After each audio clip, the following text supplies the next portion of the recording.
Hello viewers, welcome to our channel. నేను చరణ్ పరిమి. తాజాగా పవన్ కళ్యాణ్ నిర్ణయాలకి అడ్డు చెబుతున్న చిరంజీవి అనిపిస్తుంది. ఎందుకంటే కొన్ని వార్తలు చిరంజీవి గారికి ఏపీ గవర్నమెంట్లో ఒక ప్రత్యేకమైన కీలక పదవులు, కీలక బాధ్యతలు అప్పగించాలని పవన్ కళ్యాణ్, చంద్రబాబు ఆలోచిస్తున్నట్టుగా తెలుస్తుంది. అయితే ఈ విషయంలో చిరంజీవి ఎలాంటి నిర్ణయం తీసుకోబోతున్నారు, అసలు వీళ్ళు చిరంజీవి గారికి ఒక పదవి ఇవ్వాలని చెప్పేసి వీళ్ళు ఎందుకు అనుకుంటున్నారు ఏంటనేది ఒకసారి గమనిస్తే, గతంలో ఎప్పుడైతే రాష్ట్రం చీలిపోయిందో, రెండు రాష్ట్రాల విభజన జరిగిందో, ఆ తర్వాత సినిమా ఇండస్ట్రీ పూర్తిగా తెలంగాణకే పరిమితం అయిపోయింది. తెలంగాణకే, హైదరాబాద్కి పరిమితమైంది. స్టూడియోలు కూడా దాదాపు అన్ని స్టూడియోలు హైదరాబాద్లోనే ఉన్నాయి. ఏపీలో కేవలం వైజాగ్లో ఒక రామానాయుడు స్టూడియో తప్ప ఇక మరేమీ లేదు. సో సినిమా షూటింగ్లకి ఏపీలో వేరు లొకేషన్స్కి వెళ్ళడం తప్పితే, అట్లా బీచ్ లొకేషన్స్ కావచ్చు వైజాగ్లో, అలాగే కొన్ని ఏరియాల్లో, కొన్ని గ్రామాల్లో లొకేషన్స్ కావచ్చు, ఇలా వెళ్ళడం తప్పితే స్టూడియోల నిర్మాణము, ఒక కన్స్ట్రక్టివ్గా సినిమా ఇండస్ట్రీ డెవలప్మెంట్ కానీ, రెగ్యులర్గా షూటింగ్స్, సినిమాలు అక్కడ జరగడం కానీ, అలాగే ఒక ఇన్ఫ్రాస్ట్రక్చర్ డెవలప్మెంట్ కానీ, అలాగే ఈ కళాకారులు టెక్నీషియన్స్ అక్కడ నుంచి, ఆ ప్రాంతం నుంచి అక్కడే ఉపాధి చూసుకోవడం కానీ, ఇలాంటివన్నీ అక్కడ జరగలేదు. సో అలాంటి అవకాశం, ఆ డెవలప్మెంట్ అనేది అక్కడ లేకుండా పోయింది గత 10 ఏళ్ళుగా చూస్తే. అయితే ఇప్పుడు దానికి ఒక అవకాశం ఏర్పాటు చేద్దాము, సినిమా ఇండస్ట్రీని ఇక్కడ డెవలప్ చేద్దాము ఏపీలో అని చెప్పేసి చంద్రబాబు, పవన్ కళ్యాణ్ ఆలోచిస్తున్నారు. సో పవన్ కళ్యాణ్ ఎలాగూ దీనికి అనుకూలంగానే ఉంటాడు కాబట్టి, సో ఇది దాదాపు కన్ఫర్మ్ అయినట్టే ఇక్కడ డెవలప్ చేయడానికి. గతంలో కూడా ఈ వైఎస్ఆర్సీపీ గవర్నమెంట్లో జగన్ కూడా ఏపీకి రండి మీరు అని చెప్పేసి ఆహ్వానించడము. అయితే ఆయన కొన్ని ఇబ్బందులు పెట్టడం వల్ల సినిమా ఇండస్ట్రీ వాళ్ళని వీళ్ళు వెనకడుగు వేశారు. ఆయన టికెట్ రేట్ల విషయంలో కావచ్చు, రకరకాల ఇబ్బందులు క్రియేట్ చేసి చాలా దెబ్బతీయడం వల్ల వీళ్ళు ఇంకా ఆలోచన చేయలేకపోయారు. ఆయన వైజాగ్లో నేను స్టూడియోలు కట్టుకోవడానికి నేను స్థలాలు ఇస్తాను, మీరు రండి, మీరు స్టూడియోలు కట్టండి, ఇక్కడ అభివృద్ధి చేయండి అని చెప్పేసి ఆయన చెప్పడం జరిగింది. అంటే ఆయన ఉద్దేశం వైజాగ్ని ఒక రాజధానిగా చూపించడం కోసం ఇలాంటి భారీ నిర్మాణాలు, సినిమా ఇండస్ట్రీ ఏర్పాటు, అలాగే సినిమా కార్మికుల ఉపాధి, ఇదంతా కూడా ఈ ఏరియాలో క్రియేట్ అయితే ఇది ఒక రాజధానిగా ఇది కనిపిస్తుంది అనేది ఆయన ఆలోచన.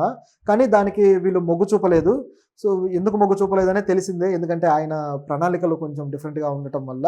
అయితే ఆయన కొన్ని రూమర్స్ కూడా వచ్చాయి, ఆయనతో వైఎస్ఆర్ సంబంధించిన సినిమాలు ఏవైతే ఉన్నాయో, ఆ సినిమా యాత్ర కావచ్చు, అలాగే యాత్ర 2 కావచ్చు, ఈ సినిమాలు చేసిన డైరెక్టర్లకి వీళ్ళు అవకాశం ఇచ్చారు వైజాగ్లో స్టూడియో డెవలప్ చేసుకోవడానికి, కొన్ని స్థలాలు వీళ్ళకి ఇస్తున్నారంటూ కొన్ని వార్తలు కూడా వచ్చాయి. మరి ఆ తర్వాత ఆ వార్తలు ఏమయ్యాయో తెలియదు. ఇప్పుడు ఆ గవర్నమెంట్ కూడా మారిపోయింది కాబట్టి మరి ఆ ప్రణాళికలు ఎక్కడ దాకా వెళ్ళాయి, అది నిజమా కాదా అనేది కూడా క్లారిటీ లేదు.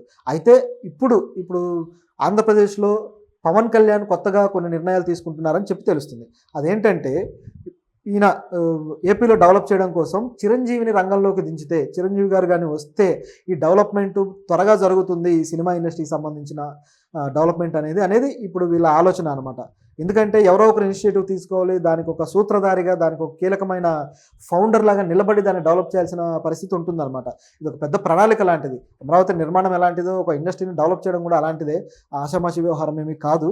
సో పవన్ కళ్యాణ్ గారు ముఖ్యంగా చంద్రబాబు నాయుడు గారికి ఈ విషయం తెలియజేసి, చంద్రబాబు నాయుడు గారు కూడా సరే అని చెప్పేసి వీళ్ళు ఈయనకు ఒక పదవి ఇచ్చి, ఆ పదవి ద్వారా చేయాలని చెప్పి ఆలోచిస్తున్నారు. ఎందుకంటే ఒక పదవి ఏది లేకపోతే ఆయన ఈ బాధ్యతలు నిర్మాణాత్మకంగా చేయడానికి అవకాశం ఉండదు. సో ఆయన ఏదైనా సరే తన ప్రణాళికలను ప్రభుత్వానికి తెలియజేసి, దానికి కావాల్సిన నిధులు కావచ్చు, దానికి కావాల్సిన ఏవైనా సరే రాబట్టుకునే అనుమతులు కావచ్చు, అవకాశం తక్కువగా ఉంటుంది. ఒక పదవిలో ఉంటే అవన్నీ ఈజీ అవుతాయి అన్నమాట. సో అందువల్ల ఈయన ఒక పదవిలో ఉంచాలి అనేది వీళ్ళ ఆలోచన. పదవి ఇచ్చి ఆ పదవి ద్వారా చేయించాలనేది. నిజానికి చిరంజీవి గారికి ఈ పదవులు ఈ తరహాలో కొత్త ఏమీ కాదు. గతంలో ప్రజారాజ్యం పార్టీ పెట్టిన తర్వాత, ఆ పార్టీని కాంగ్రెస్లో విలీనం చేసిన తర్వాత ఆయన పర్యాటక శాఖకి సహాయ మంత్రిగా కూడా చేశాడు.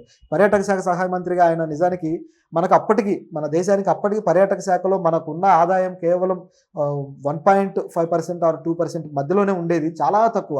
సో ఇంత తక్కువ పర్యాటక శాఖ ఆదాయం ఉన్న టైంలో చిరంజీవి గారు వచ్చి ఆ జపాన్, జర్మనీ ఇలాంటి కొంతమంది ప్రతినిధులతో ఆయన మీటింగ్స్ ఏర్పాటు చేసుకొని ఆ పర్యాటక శాఖను డెవలప్ చేయడానికి ఆయన కొన్ని చర్యలు కూడా తీసుకున్నారు.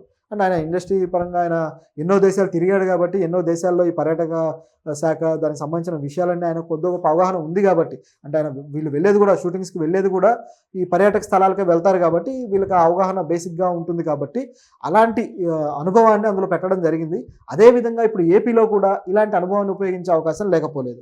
అయితే ఇక్కడ వచ్చిన సమస్య ఏంటంటే, చిరంజీవి గారు ఆయనకి ఇచ్చే పదవికి రెడీగా ఉన్నారా లేరా అనేది ఇప్పుడు ప్రశ్న. ఎందుకంటే చిరంజీవి గారు ఆల్రెడీ ఇప్పుడు ఆ పదవి అనుభవించేశారు. ఒక పార్టీకి అధినేతగా ఆయన 18 మంది ఎమ్మెల్యేలను గెలిపించుకొని కీలకమైన సభ్యుడిగా ఉన్న సందర్భం కూడా మనం చూసాము. ఇవన్నీ అయిపోయిన తర్వాత ఇప్పుడు పూర్తిగా రాజకీయాలకు దూరంగా ఇప్పుడు ఆయన ఈ సినిమా రంగంలో ఒక మళ్ళీ మెగాస్టార్‌గానే కొనసాగుతూ అద్భుతమైన సినిమాలు చేస్తున్నారు. ఇప్పుడు ఏపీలో ఆయనకి ఏదైనా పదవి ఇస్తే అది ఒకవేళ కొత్తగా కమిటీ ఏర్పాటు చేసి పదవి ఇస్తారా? లేకపోతే రాజ్యాంగబద్ధమైన పదవులు ఇస్తారా? లైక్ ఒక ఎమ్మెల్సీ లాంటిదో లేకపోతే ఒక ఎంచుకొని అలా ఇస్తారా? లేకపోతే కొత్తగా ఒకటి క్రియేట్ చేసి ఇస్తారా అనేది తెలీదు. ఒకవేళ ఇస్తే మరి ఆయన తీసుకుంటాడా? ఎందుకంటే ఆయన స్థాయికి ఇప్పుడు ఒక పదవి అనేది ఆయన ఏమీ ఆశిస్తున్నట్టుగా కనబడడం లేదు. ఎందుకంటే ఆయన పూర్తిగా సినిమా ఇండస్ట్రీ పరంగానే ఉన్నారు. కాకపోతే ఆయన పని చేయడానికి ఎప్పుడూ రెడీగానే ఉన్నాడు. గతంలో కూడా ఆయన ఒకసారి చెప్పడం జరిగింది. వైజాగ్‌లో వాళ్ళు స్టూడియో కట్టాలని చెప్పేసి స్టూడియో నిర్మాణానికి కొంత ఆలోచన చేసినట్టుగా ఆల్రెడీ గతంలో వార్తలు వచ్చాయి. తను కూడా వైజాగ్‌లో సెటిల్ అవ్వాలనుకున్నట్టుగా ఆయన ఎన్నోసార్లు చెప్పారు కూడా. అయితే వైజాగ్‌లోనే కట్టాలని లేదు. ఆయనకు స్థలం ఎక్కడిస్తే అక్కడ కట్టుకోవచ్చు. మరి ఇప్పుడు ఆయన స్థలం ప్రతిపాదన ఏమన్నా చేస్తాడా స్టూడియో కట్టడానికి? స్టూడియో ప్రతిపాదన గాని తీసుకొని వస్తే ఆయన సొంత స్టూడియో కట్టుకునే అవకాశం ఉంది. ఆయన సొంత ఇనిషియేటివ్ తోటి. లేదు అనుకుంటే ఆయన ఒక పదవిలో కీలకమైన పదవిలో ఆయన ఉండి ఈ కార్యక్రమాలన్నీ స్టూడియోల నిర్మాణాలు కావచ్చు, అలాగే టెక్నీషియన్స్‌ని ఇక్కడ ఎలా డెవలప్ చేయాలనే విషయం కావచ్చు, అవన్నీ చూసుకునే అవకాశం ఉంది. మరి ఆయన ఏం చేస్తాడో చూడాలి. ఏపీలో సినిమా ఇండస్ట్రీ డెవలప్‌మెంట్‌కి మాత్రం ఇప్పుడు ఒక కీలకమైన స్టెప్ పడబోతుంది. ఇది అవసరం కూడా. ఎందుకంటే సినిమా ఇండస్ట్రీ అక్కడ కూడా డెవలప్ అయితే అక్కడ ఉపాధి, అక్కడ లోకల్‌గా ఉండే కళాకారులకు ఉపాధి దొరుకుతుంది. అక్కడ లోకల్‌గా ఉండే కళాకారులు అలాగే టెక్నీషియన్స్ ఎవరైతే ఉన్నారో వీళ్ళకి ఉపాధి దొరుకుతుంది. ఇక్కడ దాకా రావాల్సిన అవసరం ఉండదు. అండ్ ఇప్పుడు తెలుగు ఇండస్ట్రీ 2 రాష్ట్రాల్లో ఉండటం వల్ల నష్టం కూడా ఏం లేదు. ఇప్పుడు ఏమైపోయిందంటే ఇది చేయడం వల్ల జరిగిన ఒక నష్టం కూడా గమనిస్తే ఇప్పుడు తెలంగాణలో ఇక మీకు ఇదే ఆధారం, ఇక మీరు ఇంతకు మించి లేదు అని చెప్పి సినిమా ఇండస్ట్రీ మీద ఒక బర్డెన్ క్రియేట్ చేయడము, అలాగే ఒక ప్రత్యేకంగా వీళ్ళకి ఒక ఆబ్లిగేషన్ క్రియేట్ చేసి మేము చెప్పినట్లుగా యాడ్లు చేయండి, మేము చెప్పినట్లుగా ప్రవర్తించండి, మేము చెప్పినట్లుగా బిహేవ్ చేయండి అని చెప్పేసి హుకుం జారీ చేస్తున్న ప్రభుత్వం చూస్తున్నాం మనం.